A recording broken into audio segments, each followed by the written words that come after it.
अस्सलाम वालेकुम, it's me Abdul Ghaffar and welcome to computer class. अच्छा त कंप्यूटर क्लास में कल मूं तव्हां पुछा कयो हुयो त जेके टाइप्स ऑफ रैम आहे या टाइप्स ऑफ रोम आहे उन जे बारे में तव्हां पढ़ियो आहे त तक़रीबन जेके बि स्टूडेंट्स हुआ उन्हनि सभिनी चयो त सर न असांखे इहो डिटेल्ड लेक्चर न मिलियो आहे।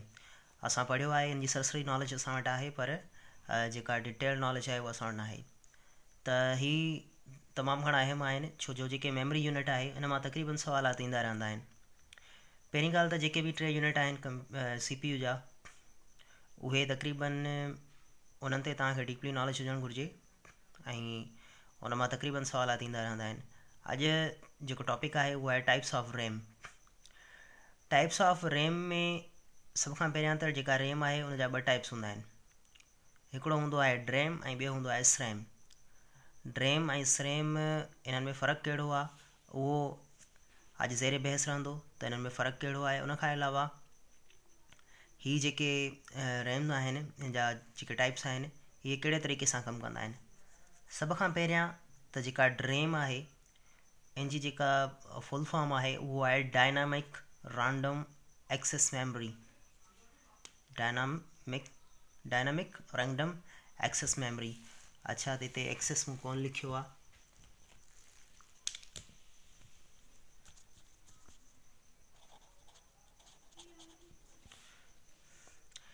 डायनामिक रैंडम एक्सेस मेमोरी, ठीकु आहे।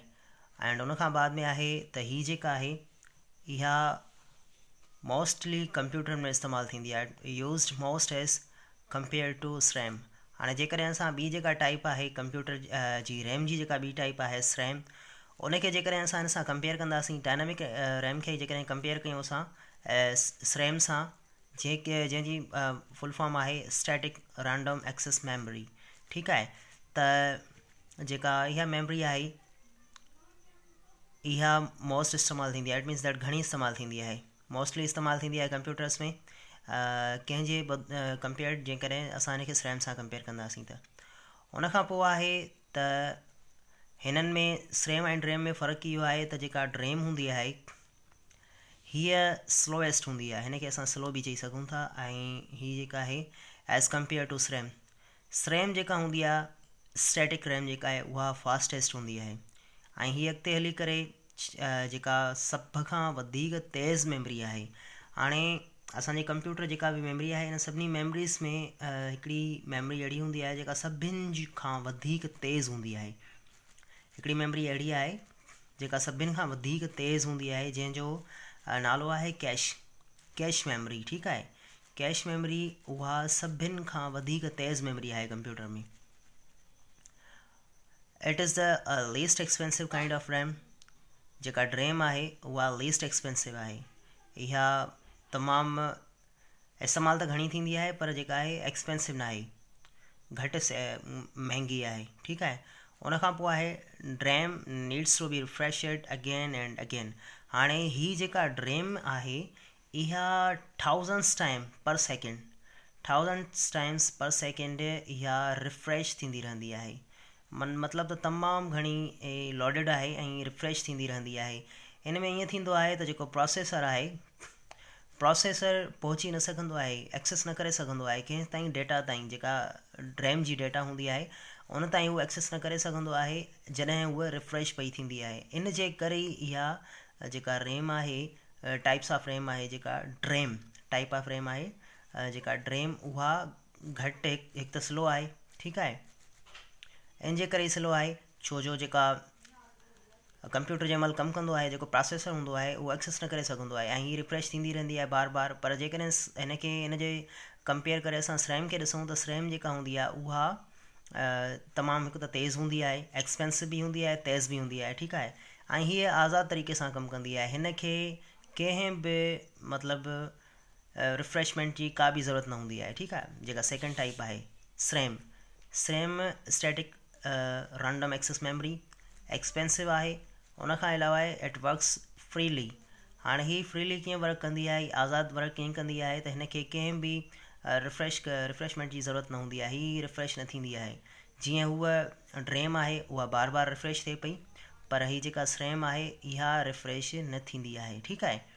उन खां पोइ आहे C P U does not need to wait to access data from RAM during processing. हाणे जेको CPU आहे इन खे इंतज़ारु करण जी का बि ज़रूरत न हूंदी आहे, इन खे इंतज़ारु करण जी का बि ज़रूरत न हूंदी आहे जॾहिं जेको प्रोसेसर आहे उहो प्रोसेसिंग थींदी आहे पई, इट मीन्स दैट जेको कमु थींदो आहे पियो उन में इन खे का बि इंतज़ारु करण जी ज़रूरत न हूंदी आहे। उनखां पोइ आहे that's why it's faster than RAM। इन जे करे इहा तमामु घणी फास्ट आहे, छो जो हिन जो जेको प्रोसेसर आहे प्रोसेसर आहे उहो एक्सेस करे सघंदो आहे डेटा ताईं ऐं उनखे मतिलबु रिफ्रेशमेंट जी ज़रूरत न हूंदी आहे। उनखां पोइ आहे it is normally used to build a very fast memory known as cache memory।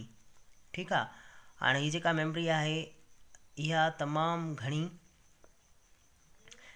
मतिलबु जेका बिल्ड कंदी आहे कंहिंखे, कैश मेमरी खे। कैश मेमरी ऑलरेडी मां तव्हांखे ॿुधाए चुको आहियां त जेको असांजो हीअ कंप्यूटर आहे इन में सभ खां घणी जेका मेमरी तेज़ हूंदी आहे उहा आहे कैश मेमरी।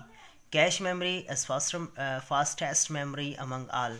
हाणे जेका मेमरी आहे सभिनी मेमरी खां वधीक जेका तेज़ तरीन मेमरी आहे उहा सभ खां घणी तेज़ तरीन मेमरी आहे कैश मेमरी। ठीकु आहे, कैश मेमरी तमामु घणी तेज़ तरीन मेमरी आहे सभी जेके बि असांजे कंप्यूटर में मेमरीज़ जो टाइप्स आहिनि। ठीकु, अच्छा, त हाणे हिन में तव्हांखे सवालात कहिड़ा यादि रखणा आहिनि?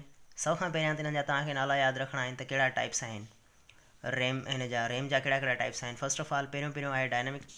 ठीकु आहे, डायनामिक रैंडम एक्सेस मेमरी। हाणे तक़रीबन इन जा छा थींदो आहे, एग्ज़ाम पॉइंट ऑफ व्यू खां जेकॾहिं हिन खे ॾिसूं, जेको कॉम्पिटेटिव एग्ज़ाम थींदा आहिनि जेके बि, पोइ चाहे उहे UDC लाइ हुजनि, LDC लाइ हुजनि, जूनियर क्लर्क लाइ हुजनि, ठीकु आहे, या DEO लाइ हुजनि, डेटा एंट्री ऑपरेटर लाइ, ठीकु आहे, DEO लाइ जेका पुलिस डिपार्टमेंट में थींदी आहे उन लाइ हुजनि, त उन्हनि में तक़रीबन जेका बि फुल फॉर्म्स हूंदा आहिनि उहे पुछा कया वेंदा आहिनि। त हाणे हीअ रैम जेका आहे, हलो ठीकु आहे, तव्हांखे रैम जी जेको फुल फॉर्म आहे उहो त यादि आहे, पर हिते वरी हिन जो टाइप अची थो वञे, D हिन जे अॻियां अची थी वञे, त पोइ काफ़ी सारा स्टूडेंट्स जेके आहिनि उहे वरी भुलिजी पवंदा आहिनि। त डायनामिक रैंडम एक्सेस मेमरी इन जो जेको आहे उहो फुल फॉर्म आहे, ऐं उनखां अलावा SRAM जो जेको फुल फॉर्म आहे उहो आहे स्टैटिक रैंडम एक्सेस मेमरी। इन्हनि खे तव्हां ज़हन नशीं करे छॾिजो। उनखां पोइ आहे त जेका स्लो आहे मेमरी उहा कहिड़ी आहे, उहा DRAM जेका मेमरी आहे इहा स्लो आहे। उनखां बाद मेरी फास्टेस्ट जेका मेमरी आहे उहा कहिड़ी आहे, त फास्टेस्ट मेमरी जेका आहे उहा वरी SRAM आहे।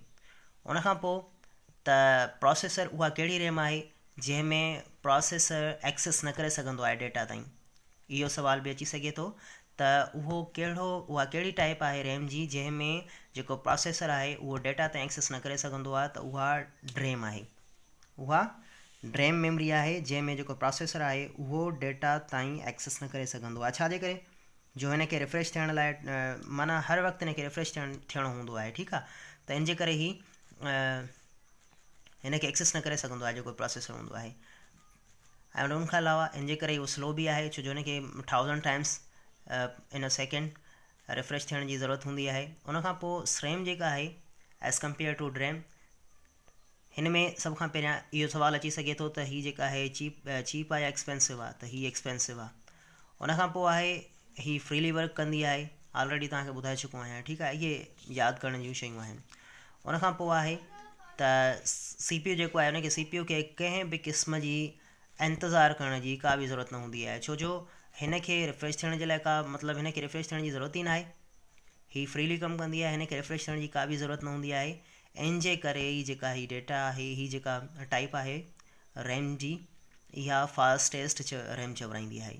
हीअ रैम फास्टेस्ट रैम चवराईंदी आहे, इन जे करे त हिन खे कंहिं बि क़िस्म जी रिफ्रेशमेंट जी ज़रूरत न हूंदी आहे। ठीकु आहे, ऐं इहो बि यादि रखे छॾियो, बार बार ॿुधायां पियो, स्टैटिक रैंडम एक्सेस मेमरी जेका फुल फॉर्म आहे हिन जो SRAM जो। ठीकु आहे, उनखां पोइ आहे ॿियो त फास्टेस्ट मेमरी कहिड़ी आहे। सॼी जेका कंप्यूटर में जेकॾहिं तव्हां खां पुछा कयो थो वञे हुते त कंप्यूटर जी तमामु तेज़ तरीन मेमरी कहिड़ी आहे, उहा आहे कैश मेमरी। ठीकु आहे, हाणे इहे सवाल जेके आहिनि इहे तमामु अहम आहिनि, इन्हनि खे यादि करे छॾिजो। उनखां अलावा काफ़ी सारा स्टूडेंट्स पुछनि पिया त सर तव्हां एक्सरसाइज़ न पिया मोकिलियो, हाणे त कंहिं मसरूफ़ियात जे करे एक्सरसाइज़ ठाहिण में टाइम लॻे पियो, सो हिननि खे तव्हां यादि कंदा वञो, ज़हन नशीं कंदा वञो।